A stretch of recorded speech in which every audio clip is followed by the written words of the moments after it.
ശസ്ത്രക്രിയ ഉപകരണങ്ങളുടെ വിതരണം നിലച്ചതോടെ സർക്കാർ ആശുപത്രികളിൽ ഹൃദയ ശസ്ത്രക്രിയ പ്രതിസന്ധിയിലേക്ക്. ഇന്നു മുതൽ വിതരണം നിർത്തിവെക്കുമെന്ന് വിതരണക്കാർ അറിയിച്ചതോടെ സർക്കാരിന്റെ കീഴിലെ 21 ആരോഗ്യ കേന്ദ്രങ്ങളിലെ ശസ്ത്രക്രിയയ്ക്ക് തിരിച്ചടിയാകും. നിലവിൽ 158 കോടിയോളം രൂപയാണ് വിതരണക്കാർക്ക് സർക്കാർ നൽകാനുള്ളത്. സർക്കാർ വാക്ക് പാഴ്വാക്കായെന്ന് വിതരണക്കാരുടെ സംഘടന ആരോപിച്ചു.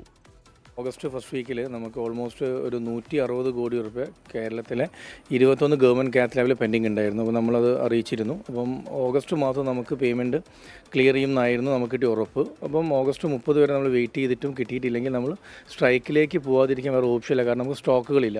കാരണം നമ്മൾ പേയ്മെൻറ്റ് കൊടുക്കാത്തതുകൊണ്ട് പാരൻറ്റ് കമ്പനി നമുക്ക് സ്റ്റോക്ക് തരുന്നില്ല. അങ്ങനെ പല സ്ഥലത്തും കറക്റ്റായിട്ട് നമുക്ക് റീപ്ലേസ് ചെയ്യാൻ പറ്റുന്നില്ല. കേരളത്തിൽ 21 ഗവൺമെൻറ് ഇൻസ്റ്റിറ്റ്യൂഷൻ കാത്ത് ലാബ്സിൽ നമ്മൾ സ്റ്റോക്ക് റീപ്ലേസ് ചെയ്യുന്നത് സ്റ്റോപ്പ് ചെയ്തിട്ടുണ്ട്. ഇന്ന് മുതൽ സ്റ്റെൻഡ്, ബലൂൺ, ഗൈഡിംഗ് കത്തിയുടെ ഗൈഡ് വയർസും എല്ലാം നമ്മൾ സ്റ്റോപ്പ് ചെയ്യണം.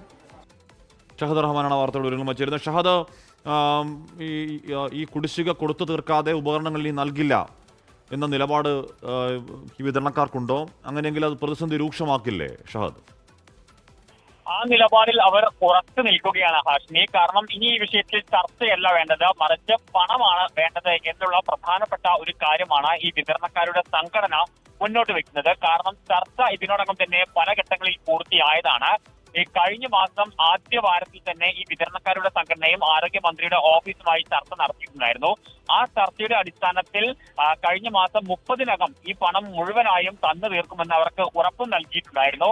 ആ ഉറപ്പ് പാലിക്കാതെ വന്നതോടു കൂടിയിട്ടാണ് ഇപ്പോൾ ഇവർ വീണ്ടും സമരത്തിലേക്ക് നീങ്ങുന്ന ഒരു സാഹചര്യം ഉണ്ടായത്. ഇത് സർക്കാരിന്റെ കീഴിൽ വരുന്ന ഏകദേശം 21ഓളം ആരോഗ്യ കേന്ദ്രത്തെ കാര്യമായി തന്നെ ബാധിക്കുമെന്നുള്ളതാണ്. കോഴിക്കോട് മെഡിക്കൽ കോളേജിൽ മാത്രം ഏകദേശം 30 കോടിയിലധികം രൂപയാണ് ഈ വിതരണക്കാർക്ക് നൽകാനുള്ളത്. ഇന്നലെയും ഈ ആശുപത്രിയിലെ സൂപ്രണ്ട് ഈ വിതരണക്കാരെ വിളിച്ചിട്ടുണ്ടായിരുന്നു. പക്ഷേ ഈ വിതരണക്കാർ ഇനി ചർച്ചയ്ക്ക് തയ്യാറല്ല എന്ന കാര്യമാണ് അറിയിച്ചിട്ടുള്ളത്. എന്തായാലും ഈ വിഷയത്തിൽ ഒരു അടിയന്തര നടപടിയാണ് ആവശ്യം. കാരണം പാവപ്പെട്ട സാധാരണക്കാരായ രോഗികളാണ് ഈ സർക്കാർ ആശുപത്രികളെ ആശ്രയിക്കുക. അവരെ സംബന്ധിച്ച ഈ ശസ്ത്രക്രിയ മുടങ്ങിക്കഴിഞ്ഞാൽ അത് വലിയ രീതിയിലുള്ള പ്രതിസന്ധിയാണ് ഉണ്ടാക്കുക.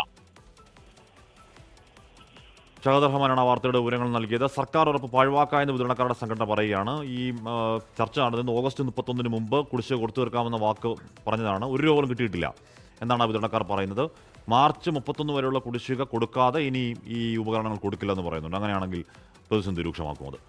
ലോകത്തെവിടെയായാലും ഏത് സമയത്തും 24 വാർത്തകളും ഓഗ്മെന്റഡ് റിയാലിറ്റി പാക്കേജുകളും എക്സ്പ്ലെയിനറുകളും വിശദമായി കാണാൻ ഞങ്ങളുടെ യൂട്യൂബ് ചാനൽ നിങ്ങൾക്ക് സബ്സ്ക്രൈബ് ചെയ്യാം.